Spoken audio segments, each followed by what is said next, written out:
Silahkan kembali duduk, shalom. Baru terdengar 10 orang, shalom. Yuk langsung kita buka Alkitab kita. Kita akan eksposisi Matius pasal yang ke-13. Saya berikan judul, tema khotbahnya bisa diperhatikan slide pertama, Spiritual Warfare is Real. Saya berikan judul, tema khotbahnya, peperangan rohani itu nyata. Peperangan rohani bukan milik monopoli pendeta. Peperangan rohani bukan monopoli milik hamba Tuhan. Peperangan rohani adalah milik semua orang percaya. Tolong katakan ya. Saudaraku, peperangan rohani terus menerus. Katakan bersama dengan saya, terus menerus. Tidak mengenal kata jeda, tidak mengenal kata cuti, tidak mengenal kata liburan. Terus menerus. Kenapa? Karena musuh kita bukan dengan darah dan daging, tapi dengan penguasa di udara. Dan siapa yang sepakat dengan saya? Kita tidak hidup di ruang hampa udara. Sepakat dulu di sini. Kita tidak hidup di ruang hampa udara. Kita akan di mana saja, kapanpun, nggak bisa cuti, nggak bisa libur. Kita akan berhadapan dengan penguasa di udara. Karena kita tidak bisa hidup tanpa udara. Mungkin ada di antara Anda berkata, Pak Pendeta, bukankah di gereja itu adalah hadirat Tuhan? Di gereja itu atmosfer surgawi. Di gereja itu adalah hadirat sorga di bumi. Saya setuju. Tapi selama masih ada udara, ada penguasanya. Buktinya apa? Orang di gereja ketika kantong kolekte dibagikan.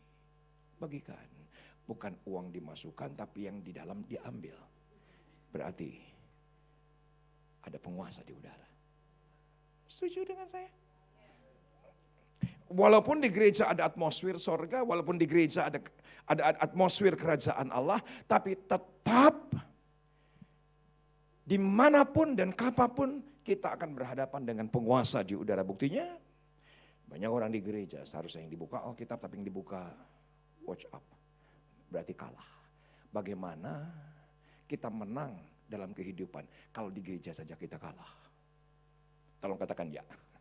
Bagaimana kita bisa menang melawan dunia ini? Wong di gereja saja kita kalah. Dan saya tahu persis banyak orang di gereja kalah. Apalagi dalam kehidupan nyata. Jadi peperangan rohani itu nyata. Spiritual warfare is real. Yuk kita akan lihat LAI bilang apa. Ini bukan firman Tuhan, ini LAI karena perikop bantuan dari LAI. Perumpamaan tentang lalang di antara gandum. Siapa lalang? Iblis. Siapa lalang? Kuasa kegelapan. Siapa lalang? Manifestasi si jahat. Siapa gandum? Orang percaya. Siapa gandum? Gereja. Siapa gandum? Seseorang yang sudah ditebus oleh darah Yesus. Tapi tolong perhatikan kata di antara. Katakan bersama dengan saya, di antara.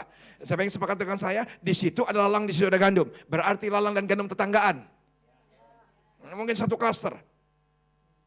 Ya, karena perikopnya adalah lalang di antara gandum. Di situ ada gereja, di situ ada penguasa kegelapan. Di situ ada kuasa kegelapan, di situ ada anak Tuhan. Ternyata kita berhadapan frontal, katakan bersama dengan saya, frontal. Tidak bisa cuti, tidak bisa istirahat. Kalaupun mungkin Anda berkata, Pak Pendeta, kalau hari Minggu saya tidak pernah tersentuh oleh setan. Siapa yang sepakat dengan saya? Setan tunggu Senin pagi. Ya. Oh Pak, hari Minggu setan tidak akan pernah sentuh saya. Saya setuju itu. Karena Lukas pasal yang keempat ketika Iblis gagal mencoba Yesus, Alkitab bilang begini, Iblis mengundurkan diri dan mencari waktu yang baik. Hah? Dan mencari momentum. Bro, setan aja tahu momentum, seharusnya gereja tahu momentum. Setan aja tahu momentum. Anda nggak tersentuh ketika Anda pelayanan, tapi setan tunggu setelah selesai pelayanan. Gitu. Dan kita dapati banyak orang Kristen kalah. Padahal, yuk kita lihat ayat yang ke-24. Yesus membentangkan suatu perumpamaan lain lagi kepada mereka, katanya, Hal kerajaan sorga itu seumpama orang yang menaburkan benih yang baik di ladangnya. Siapa yang menaburkan benih? Yesus. Siapa yang menaburkan benih? Anak manusia. Ladang itu di mana? Dunia ini. Anda dan saya hidup di mana? Di dunia ini. Yang menarik perhatian saya, Matius 13 ayat yang ke-24, kata benih dalam bahasa Yunani menggunakan kata sperm, menggunakan kata sperma. Tolong lihat tangan saya. Yang sudah lihat katakan yes. Belum semua yang sudah lihat katakan yes. Saudaraku, ketika pria ejakulasi ini dilepaskan 40 juta sperma. Untuk sampai indung telur, jaraknya hanya 12 cm paling cepat, 45 menit paling lambat, 12 jam. Tapi Anda tahu, dari 40 juta, hanya satu yang sampai indung telur. Anda. Wajah Anda flat banget. Harusnya semangat dong. Tadi worship leader berkata kejadianku dahsyat. Kejadianku hebat. Dari detik pertama penciptaan saja Anda didesain untuk jadi pemenang. Minimal Anda sudah mengalahkan 39,999 juta sperma yang lain. Setuju? Maka Mazmur berkata kejadianku dahsyat. Kejadianku hebat. Anda didesain bukan untuk kalah. Anda didesain dari detik pertama penciptaan, Anda desain untuk menang. Mungkin Anda bertanya iseng, Pak Pendeta yang 39 juta kemana? Tolong lihat tangan saya, yang sudah lihat katakan ya. Oke, saudaraku 39,99 juta mati ketika melewati lorong keasaman yang hanya berjarak 12 cm. Mati melewati lorong dendrocervix yang hanya berjarak 12 cm. Saudaraku, kalau ada sperma yang kuat, dia harus mengalahkan sperma yang lain. Yang menang Anda.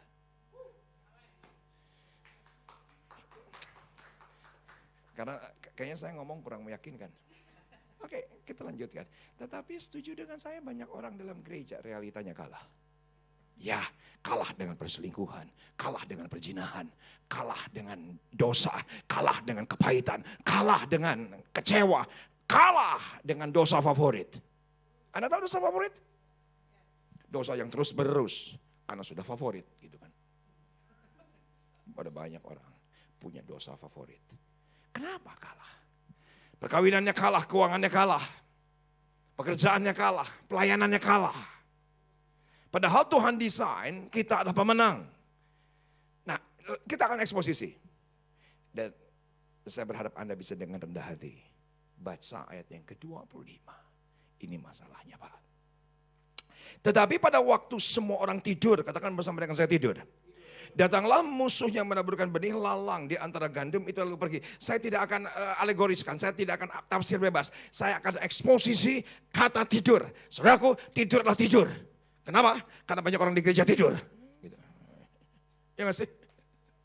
Ya gak sih? Ya. Habis pelayanan tidur. Gitu. Hah? Saudaraku, saya sudah 20 tahun khotbah seperti hari ini saya berkhotbah. Saya sudah tahu cara model ngangguk jemaat. Tambah lama saya tambah pintar, gak bisa dibokisin. Ya, saya tahu persis. Yang aminnya jelas, turun mantap, naik mantap. Tapi orang di gereja, kadang-kadang turunnya pelan. Naiknya cepat banget. Iya gak sih? Iya gak sih? Ya, saya udah gak bisa dibohongin, Pak. Saya tahu mana yang tidur, mana yang enggak. Tapi tolong perhatikan, bagi yang tertarik boleh catat, ketika imanmu tidur, awal malapetaka. Kasihmu tidur, awal malapetaka. Kasihmu tidur, awal malapetaka. Penginjilanmu tidur, awal malapetaka. Mungkin Anda berkata, Pak Pendeta, saya 7 tahun yang lalu terakhir memenangkan jiwa, berarti 6 tahun terakhir tidur. Bisa ngikutin apa sih? Mungkin ada aktif di gereja, karena kerjanya di gereja kan gitu. Ya karena memang saya full timer di gereja. Memang saya harus ada di gereja. Karena saya pelayanan di gereja. Kalau nggak di gereja ya saya nggak kemana-mana.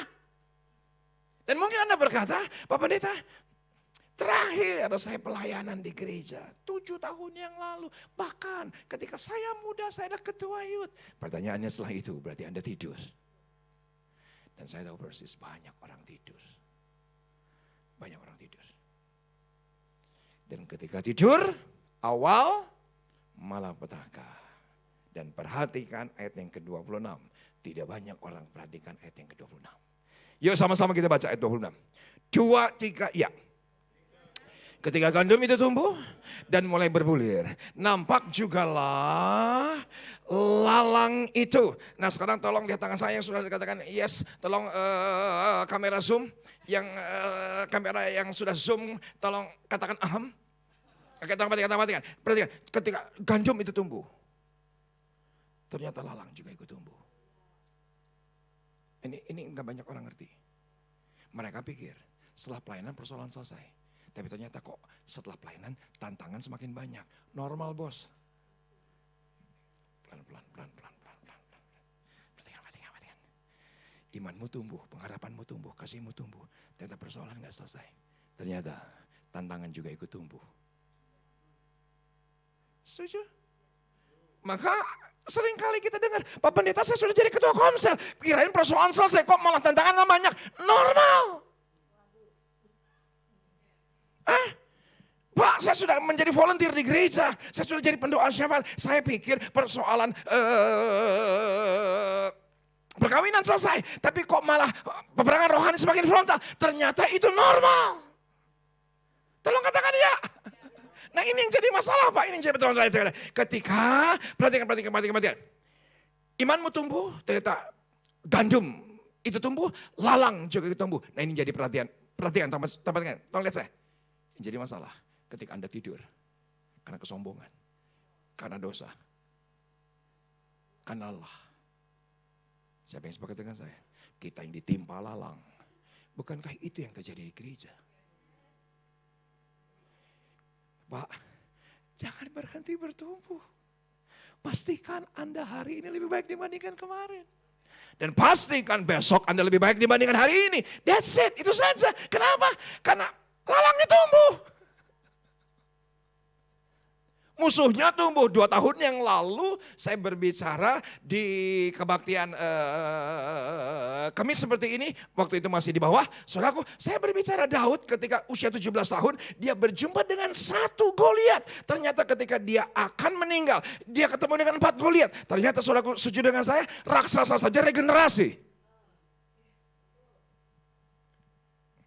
Anda bisa dapatkan rekamannya 2 tahun yang lalu. Ternyata yang namanya musuh saja regenerasi. Saudaraku, musuh itu tumbuh. Semula Daud cuma mengalahkan Goliat. Ternyata ketika Daud di usia 69 tahun. Saya tidak akan ulangi khotbah saya 2 tahun yang lalu. Daud berjumpa dengan 4 raksasa yang lain. Alkitab berkata demikian. Jadi tolong perhatikan tangan saya yang sudah perhatikan, katakan yes. Pastikan bertumbuh dan bertumbuh. Kenapa? Karena ternyata lalangnya juga tumbuh. Itu aja masalahnya. Dan Pak Punten, hampura juragan. Hampura juragan, hapunten.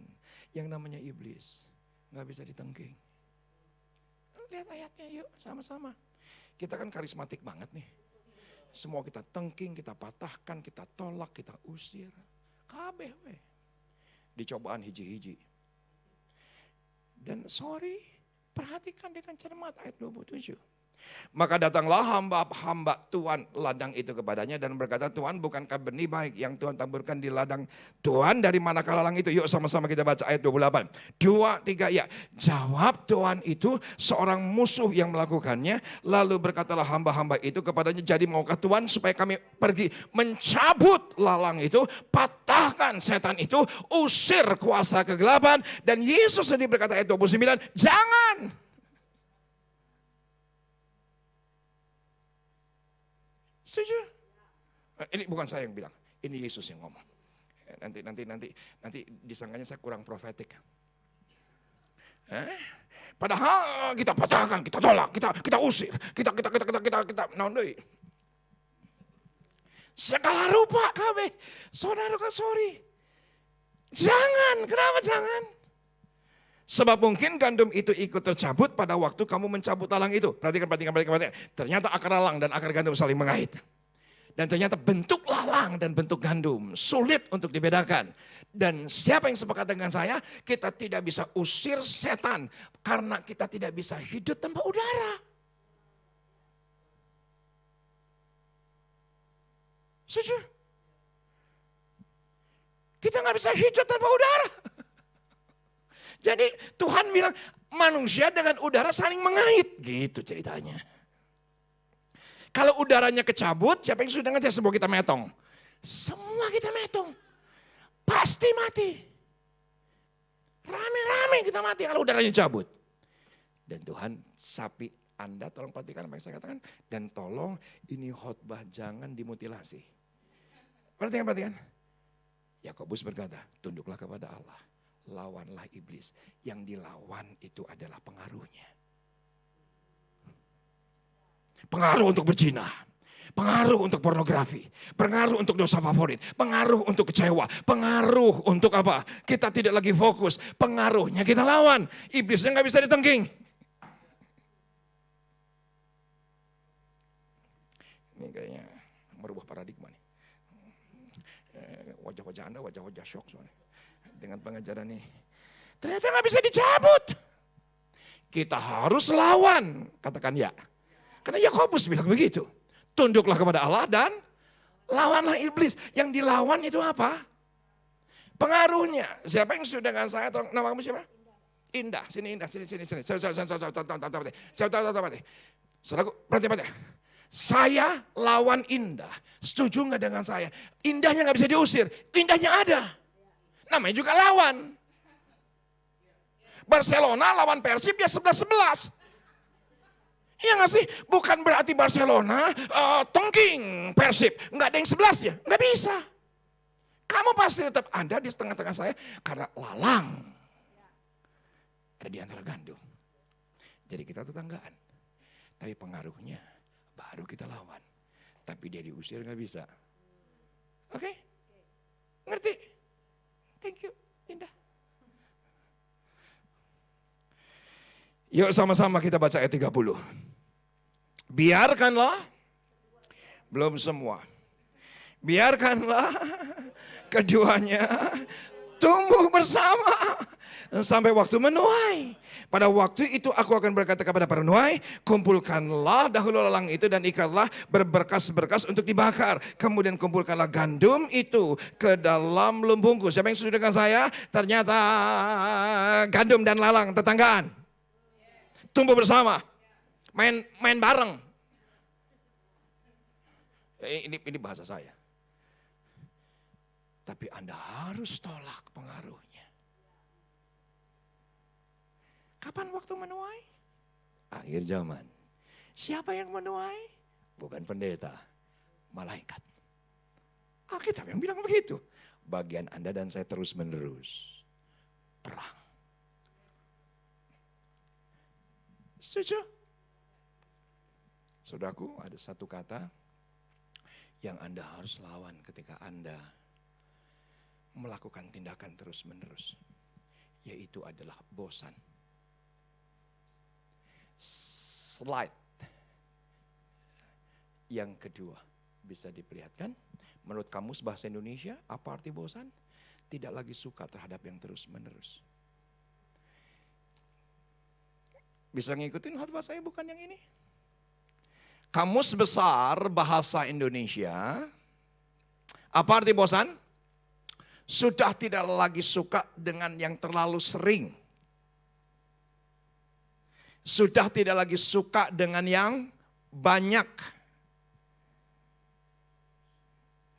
Bosan itu melahirkan kata jemu. Bosan itu melahirkan kata lelah. Bosan itu melahirkan kata letih. Bosan itu melahirkan kata jenuh. Siapa yang sudah dengan saya? Kalau Anda perang terus menerus, ada kemungkinan kita bosan. Iya. Dan ketika Anda bosan dan berhenti untuk tumbuh, padahal harusnya terus menerus. Kita jadi bulan-bulanan setan. Kita jadi bulan-bulanan lalang. Saudaraku, saya minggu yang lalu pelayanan di Bandung. Selalu gereja di Bandung bilang begini, Pak Pendeta, nanti breakfast minggu pagi apa? Saya langsung ngomong karena saya asli orang Bandung. Kupat tahu. Dan semua orang bilang begini, semua gereja, Pak Riza, kok gak bosen sih makan kupat tahu?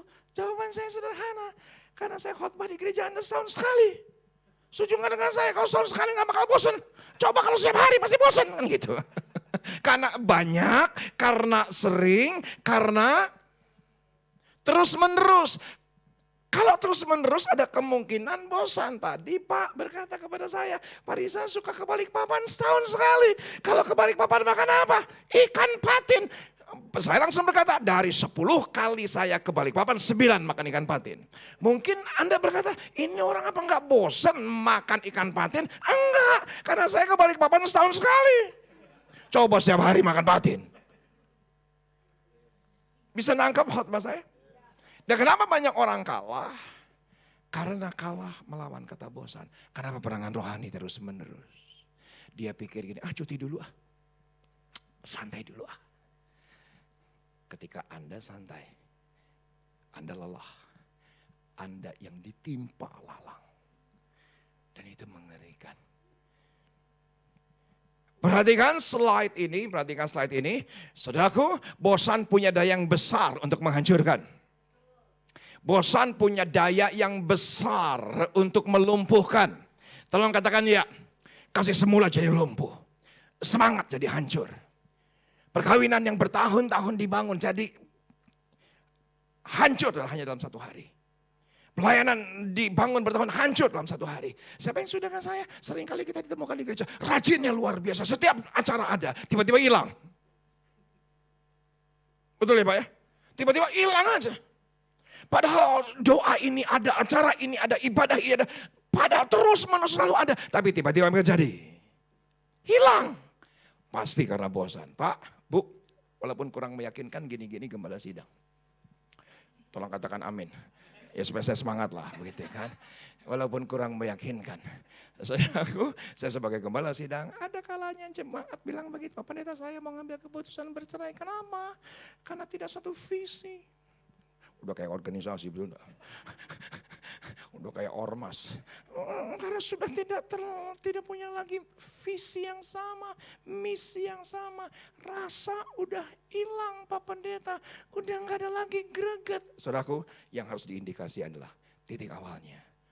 Bosan. Kenapa bosan? Ya, karena kita harus menikahi manusia yang sama terus menerus. Pagi ketemu dia lagi, siang ketemu dia lagi, sore ketemu dia lagi, terus menerus. Dan ketika bosan apa yang terjadi? Punya daya ledak yang menghancurkan. Punya daya ledak yang melumpuhkan. Beberapa malam yang lalu saya bersama dengan Elsa wedding anniversary. Dan di depan saya Elsa, sebelah kiri saya tengah-tengah keluarga kecil, menantu Belle, putri saya. Yang terbesar usia 34, di sebelahnya Kayla, cucu saya usia 7 tahun, Kenneth, cucu saya usia 4 tahun. Di sebelahnya putri saya yang terakhir, yang kecil, namanya Keisha. Saya tanya Elsa, istri saya, Mam tolong jujur. Sekian puluh tahun menikah dengan saya, pernah bosan enggak?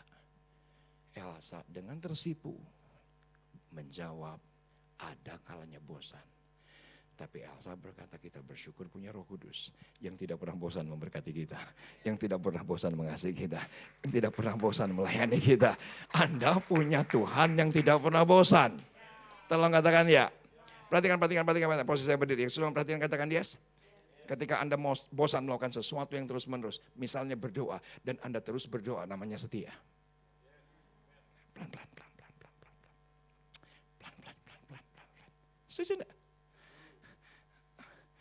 Pelayanan terus menerus. Anda bosan, tapi Anda terus melayani. Artinya tekun. Siapa orang konsisten yang menang lawan bosan? Siapa orang setia yang menang lawan bosan? Siapa orang taat yang menang lawan bosan? Dan Elsa berkata, ada kalanya bosan Pak. Tapi aku terus berusaha untuk terus mencintai kamu. Walaupun kamu kadang-kadang gak bosanin. Ya, dia kan nikah dengan orang yang sama. Karena Elsa langsung bilang begini. Karena Pak, yang namanya perkawinan itu beda dengan waktu pacaran. Saya langsung berkata, iya. Saudaraku, setuju nggak dengan saya dulu waktu pacaran? Di home screen, nama pacar. Langsung perasaan berdebar. Percaya saya, 20 tahun nikah, perasaan hilang. Anda akan lihat home screen begini, ya dia lagi, gitu saudara kan? Iya nggak sih? Iya nggak sih? Hah? Ya dia lagi. Kapan dipanggil Tuhannya kan gitu?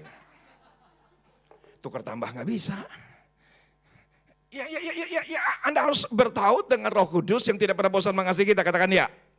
Siapa yang sudah dengan saya dulu waktu kita pacaran, kita telepon marah aja di rem. Di mana? Perlu kesel tuh. Kok kamu gak nyampe? Siapa yang sudah dengan saya? 20 tahun menikah. Sudah aku ngomong normal aja digas. Di mana? Begitu sudah kan. Ngomong normal aja digas dulu waktu pacaran. Kamu dulu yang tutup. Gak bisa, kamu yang tutup. Karena aku gak bisa hidup tanpa suara kamu. Kamu dulu dong yang tutup. Udah lama nih 10 menit yang gak ada suara nih. Kenapa belum tutup? Kamu duluan dong. Coba nikah 15 tahun belum selesai ngomong, ditutup duluan. Kenapa ditutup? Kirain udah selesai, ngomong apa aja belon kok. Hah? Saudaraku, setuju nggak dengan saya kita menikahi orang yang sama dan kita terus berusaha setiap hari mencintainya? Berarti itu adalah tekun, itu setia, itu loyal, itu taat. Kita harus menang melawan satu kata yaitu bosan. Karena peperangan rohani terus menerus. Ayat terakhir. 2 Samuel 11. Ayat yang terakhir. 2 Samuel 11. 2 Samuel 11, Daud dan Betseba. Beberapa orang berkata Betseba adalah lalang. Saya tidak setuju karena musuh kita bukan dengan darah dan daging. Dan siapa yang setuju dengan saya, tidak ada yang salah dengan orang mandi. Hah? Apa salahnya orang mandi? Ada yang salah sama orang mandi? Semua orang mandi. Semua orang mandi. Yuk sama-sama. Musuh kita bukan mertua. Musuh kita bukan istri. Musuh kita bukan suami. Musuh kita bukan gembala Anda. Musuh kita penguasa di udara. Itu prinsipnya.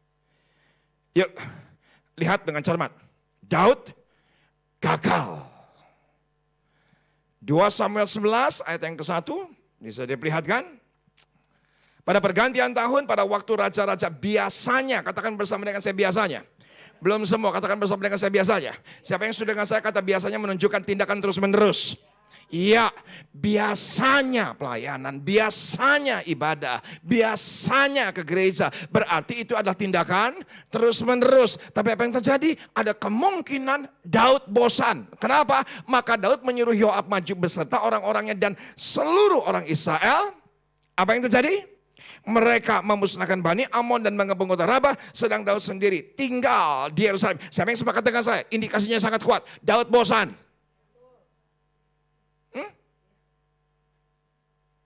Biasanya ke gereja bosan, jadi ke gereja kan gitu. Biasanya pelayanan tapi karena bosan, ya nggak pelayanan. Hati-hati dengan kata biasanya.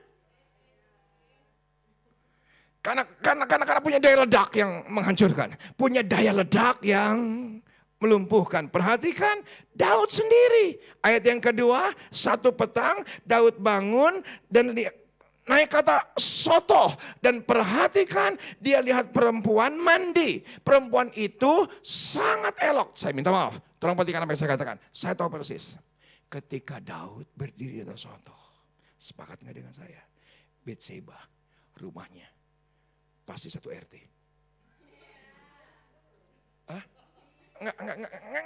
Enggak mungkin beda klaster. Kalau beda klaster kan enggak kelihatan, betul enggak? Anda kurang pinter. Enggak, ini tafsiran bebas. Ini tafsiran bebas, ini bukan alegoris, ini tafsiran bebas. Ini tafsiran saya, saudaraku, pasti Daud kenal dan tahu Betseba. Ayat yang ketiga, bohong. Siapa tuh perempuan? Enggak mungkin. Karena suami daripada Betseba, Uria stafnya Daud. Ketika dia lagi on fire, awewe gelis, katingali, asa boda teuing, pemajikan aing leuwih gelis. Tapi ketika bosan, apa yang terjadi? Hati-hati bos. Gelis geningan. Setuju nggak dengan saya? Pasti nggak Daud ketemu sama Batseba? Pasti pernah ketemu. Karena Uria adalah stafnya Daud. Dan setuju dengan saya? Soto, seberapa tinggi sih Soto? Emang segedung ini? Ya kan enggak. Dan dia lihat perempuan mandi. Nggak mungkin beda RT. Hati-hati. Anda harus menang lawan kata bosan.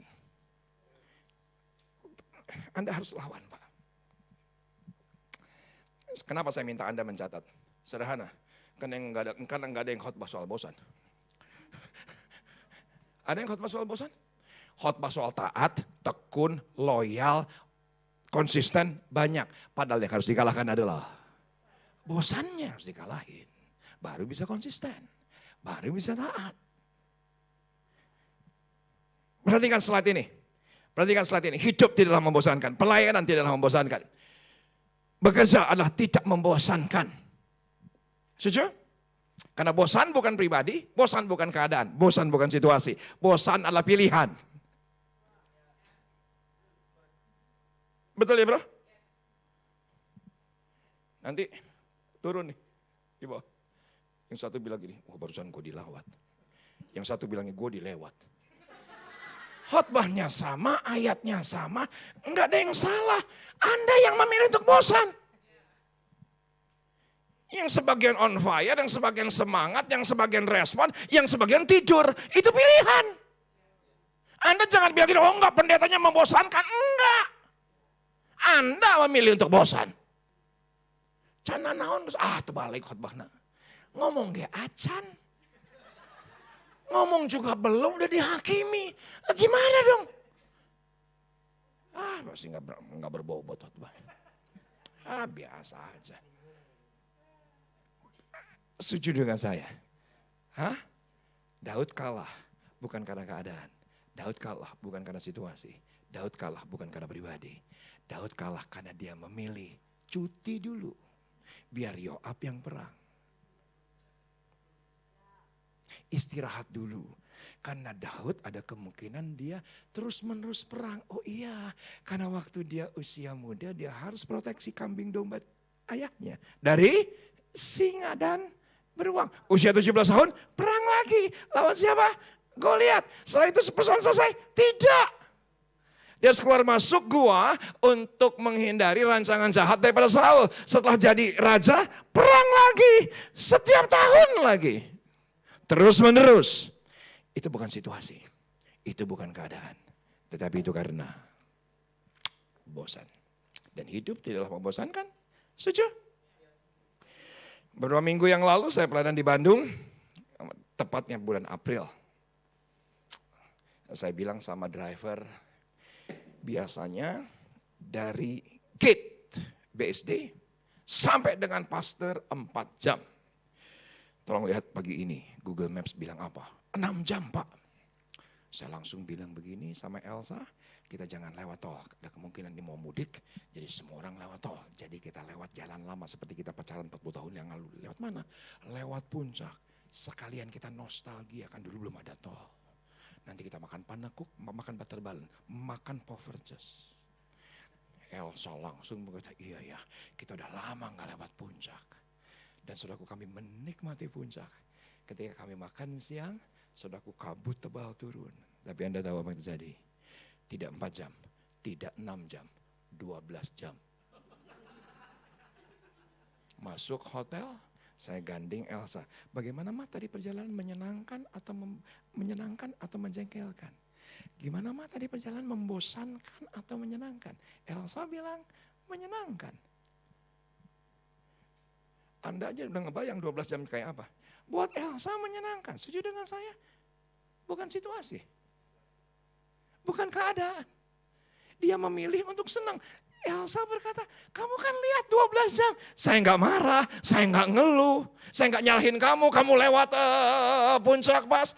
Karena aku senang. Karena 12 jam kamu ada di sebelah aku. Enggak, dia nggak ngomong begitu. Dia nggak ngomong begitu. Nggak ngomong begitu. Saya takut pemirsa live streaming ada yang kenal dengan Elsa dan counter check. Elsa nggak ngomong begitu. Tapi yang saya ingin katakan adalah Yang saya ingin katakan adalah, bosan adalah pilihan. Oke? Oke, sekarang izinkan saya menolong Anda semua, termasuk teman-teman yang sedang masih on live streaming, dengan 4 tips agar kita menang lawan kebosanan. Boleh? Boleh? Yang pertama, catat dengan cepat, fokus. Bisa diperhatikan nanti. Yang pertama, fokus. Catat dengan cepat. Ketika fokus kita Tuhan, kita tidak akan pernah bosan. Tolong katakan ya. Karena Tuhan kita bukan Tuhan yang suka bosan melayani kita. Bosan memberkati kita. Bosan mengasihi kita. Fokus kita Tuhan. Kita pasti terus menyala-nyala di hadapan Tuhan. Tolong katakan ya. Dan saya minta maaf, banyak orang Kristen gagal fokus. Bukankah Daud gagal fokus? Kuduna perang ningali awewe kan gitu. Bisa nangkap khotbah saya? Coba Daud fokus. Mau perempuan mandi ke? Mau Betseba elok ke? Sabodo teuing. Karena yang dilihat Tuhan. Tapi kalau yang dilihat bukan Tuhan. Gagal fokus, apa yang terjadi? Lelah. Menurut saya, yang sedang viral di WA Anda, seorang worship leader di Sydney, dari gereja huruf depannya H. Saya nggak boleh lanjutin. Dari usia 16 tahun sampai usia 47 tahun. Jadi worship leader. Hari Jumat yang lalu mengatakan, saya sudah meninggalkan iman saya. Masih lelah. Karena bosan. Hati-hati loh kalau kata bosan. Pasti karena lelah, betul nggak? Letih, exhausted. Pelayanan terus-menerus dari usia 16 tahun. Bayangkan, saudaraku, karyanya hebat. Sampai hari ini, kita tetap menyanyikan Shout to the Lord. Hah? Sampai hari ini kita masih nyanyikan lagu? Nyanyi dan bersorak lah. Cuman karena bosan. Udah gak fokus lagi sama Tuhan. Bablas angin ini. Bisa dengan mudahnya berkata, confirm saya meninggalkan iman saya. My goodness. Cuman karena gagal fokus. Yang kedua, catat dengan cepat. Penting, katakan bersama dengan saya penting. Siapa yang setuju dengan saya ketika Anda melakukan tindakan terus-menerus seperti berdoa. Walaupun Anda bosan, tapi tetap Anda berdoa karena itu penting. Hah? Nanti malam nih ada kemungkinan saya berantem sama Elsa nih. Kenapa? Karena saya paling bosan mandi. Saya nggak tahu, saya usia udah menuju 60, setiap hari saya mandi. Terus menerus, banyak dan sering. Jadi tadi sebelum kesini saya gym di Celebrity Fitness. Nanti malam pasti Elsa kamu mandi dulu ya. Kalau nggak mandi, kamu nggak boleh sekamar sama saya. Kalau kamu nggak mandi ya, kamu nggak boleh deketin saya. Saya bosan mandi. Tapi percayalah, tadi sebelum kesini saya mandi. Kenapa? Karena penting. Nangkap gak sih? Adakah di antara Anda yang pernah bosan baca firman Tuhan? Baca Alkitab, gue duluan. Tapi kenapa kita hari ini baca Alkitab? Karena itu penting. Anda harus melihat kalau yang terus-menerus berarti penting. Dan siapa yang sepakat dengan saya, Daud tinggal nggak penting. Iya, Daud nggak penting, udah Yoab aja.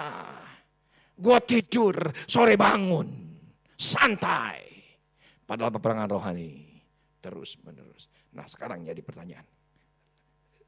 Kenapa Daud menganggap tidak penting? Ini menurut saya. Karena Daud menganggap perkara kecil. Hah? Iya gak sih? Kecil. Dulu, saya gak pernah bisa lupa, banyak orang. Senin puasa. Kenapa puasa Senin? Ya karena hari Minggu mau jadi worship leader. Doa puasa lagu pertama. Selasa, doa puasa lagu kedua. Rabu, doa puasa lagu ketiga. Sabtu, doa puasa lagu penutup.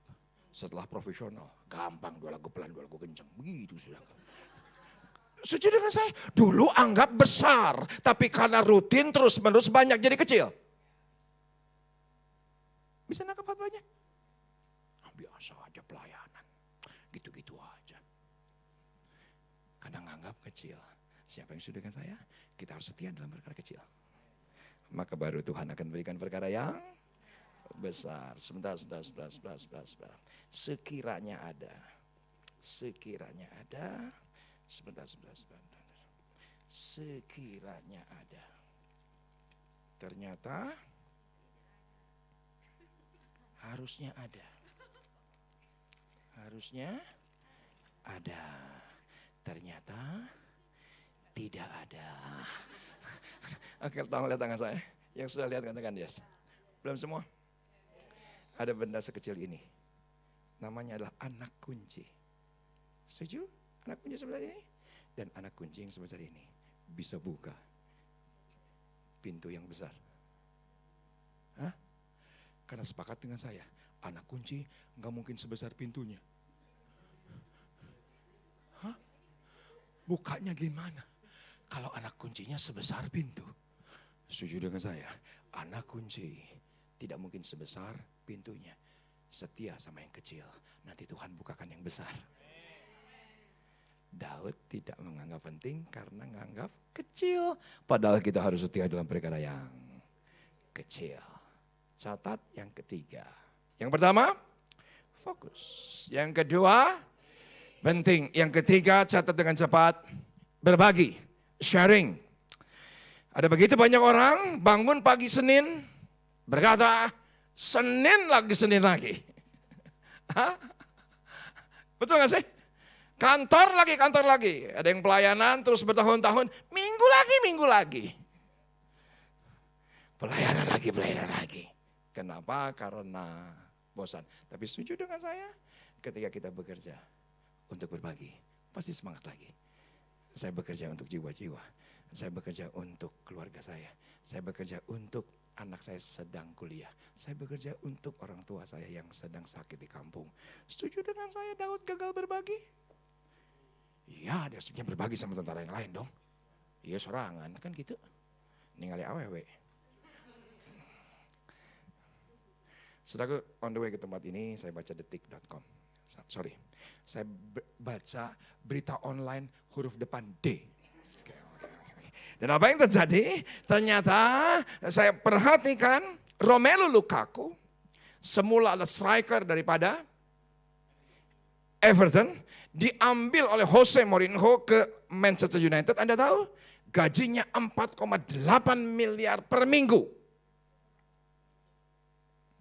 Main sepak bola 4,8. Enggak main, cedera, tetap 4,8 per minggu. Dan apa yang terjadi? Ternyata ketika Jose Mourinho dipecat, yang gantikan Solskjaer enggak suka sama Romelu Lukaku. Dia jauh lebih suka dengan Marcus Rashford, usia 21 tahun. Dan apa yang terjadi?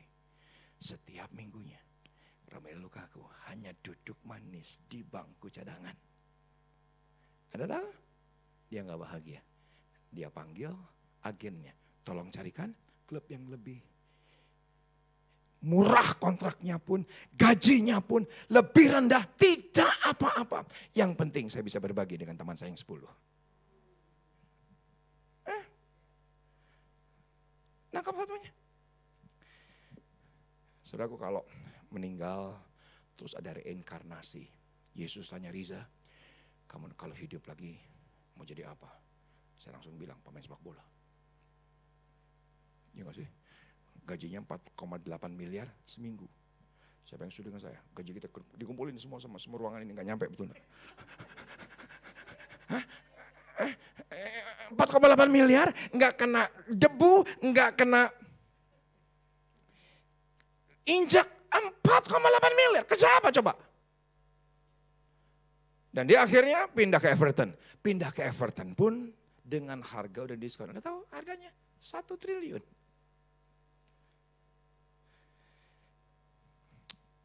Rasanya saya salah dalam panggilannya. Enggak. Bisa diedit yang barusan? Oke, enggak usah, enggak apa-apa. Itu kan curhat. Oke. Yang pertama? Yang kedua? Yang ketiga, berbagi. Dan yang terakhir, yang keempat, kreatif. Sekarang perlihatkan. Yang terakhir slide-nya boleh diperlihatkan. Yaitu adalah kreatif. Anda catat bagi yang tertarik. Saudaraku, bosan itu anugerah. Ya, karena kata bosan lahir kreativitas. Nangkap enggak? Karena bosan lahir kreativitas. Saudaraku, Anda harus lawan bosan. Dan kita bersyukur punya Tuhan yang rahmatnya selalu baru setiap hari. Dia adalah Allah yang sangat kreatif. Nggak pernah dia kehabisan ide. Nggak pernah dia kehabisan inovasi. Rahmatnya selalu baru setiap hari. Dia nggak pernah copy paste yang kemarin. Dia nggak pernah copy paste yang minggu lalu. Brand new every day. Beberapa bulan yang lalu saya pelayanan di Surabaya. Dan teman-teman bilang gini, Pak Pendeta, nanti setelah pelayanan di Surabaya, pelayanan kemana? Mojokerto. Pak Pendeta, kalau ke Mojokerto jangan lupa makan onde-onde. Pira oge onde-onde.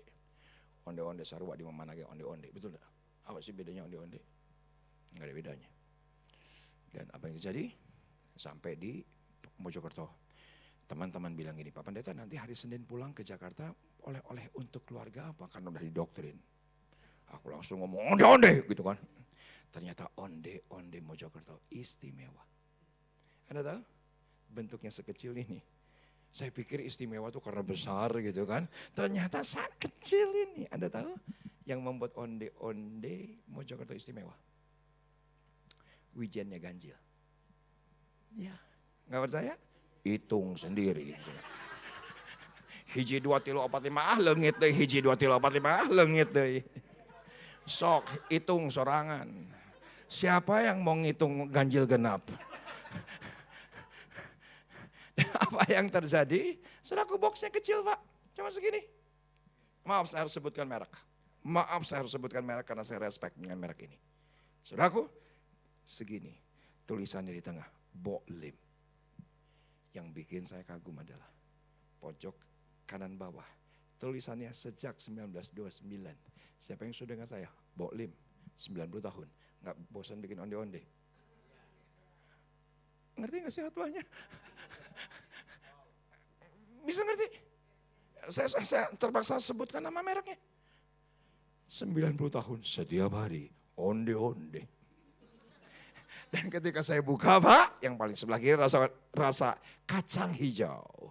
Saya tidak pernah bisa lupa. Yang paling sebelah kanan rasa pisang. Kepikir gak sih onde-onde rasa pisang? Tapi enaknya luar biasa. Tahu kenapa ada rasa pisang? Karena ada kemungkinan orang pernah bosan dengan rasa kacang hijau. Jadi lahir kreativitas. Gak mungkin keluar yang pisang kalau gak bosan dengan yang kacang hijau. Saudaraku, saya akhiri di sini. Ini usia saya, sepakat nggak dengan saya? Kita nonton TV satu channel, TVRI, betul ya? TVRI itu nggak bisa pakai remote loh. Kita harus melangkah, kita pencet dulu, nggak langsung gambar, bahasa roh dulu. Karena semut yang keluar. Semut yang keluar. Haruslah bahasa roh apa yang saya, gambarnya keluar. Dan apa yang terjadi? Dari pagi ke pagi yang kita nonton cuma satu, TVRI. Sekarang nanti Anda pulang ke rumah, bosan yang satu pilih ganti yang kedua. Bosan yang kedua ganti yang ketiga. Bosan yang ketiga bosan ganti yang keempat. Maaf, itu dibawa dalam kehidupan gereja. Hari ini gereja A, minggu depan gereja B. Dicobain atu-atu. Buset deh. Lah gimana bertumbuh kalau tidak tertanam? Tolong katakan ya. Gimana bertumbuh? Terus Anda salahkan gereja? Enggak. Karena Anda gampang bosan kan gitu. Kita harus, saya bersyukur pertama kali saya jadi Kristen. Saya ada di gereja ini. Di mana saya sekarang bergereja. Dan sekarang saya jadi gembala sidang. Tetap di gereja yang sama. Saya nggak pernah tahu gereja yang lain. Saya hanya tumbuh di satu gereja dari 20 tahun narkoba. Tuhan pulihkan, dan sekarang bersyukur. Saya tidak bosan dengan gereja di mana saya beribadah. Dari yang dipulihkan, sekarang memulihkan. Hah? Harus kreatif gak sih? Kalau enggak ya bosan. Ada udah bosan dengan khotbah saya? Karena saya sudah bosan ngomong. Sampai ketemu lagi. Kalau diundang lagi. Bye-bye. Yuk sama-sama.